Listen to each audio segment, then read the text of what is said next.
Jumlah kunjungan warga seberang Ulu ke Puskesmas 7 Ulu Palembang meningkat 2 bulan terakhir. Peningkatan hampir mencapai 100% dari biasanya.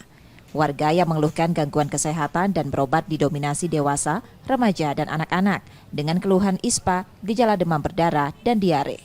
Peningkatan jumlah warga yang mengeluhkan gangguan kesehatan karena dampak hujan dan banjir luapan Sungai Musi yang melanda sebagian besar wilayah seberang Ulu Palembang.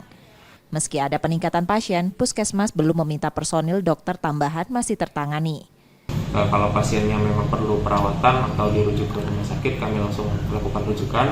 Dan untuk keluarga atau rumah yang pasien memang terdeteksi adanya penyakit-penyakit yang bisa menimbulkan wabah, itu tim dari Puskesmas turun untuk melakukan penyelidikan epidemiologi dan melakukan penanggulangan supaya tidak terjadi penyebaran kasus. Misalnya tersangka penyakit atau apa gitu? Kalau posko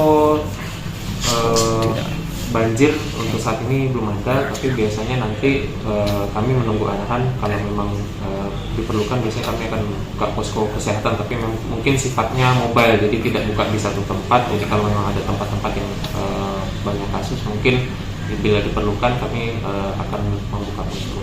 Puskesmas akan melakukan jemput bola pada warga yang mengalami gangguan kesehatan. Yudi Kiswanto, Kompas TV, Palembang, Sumatera Selatan.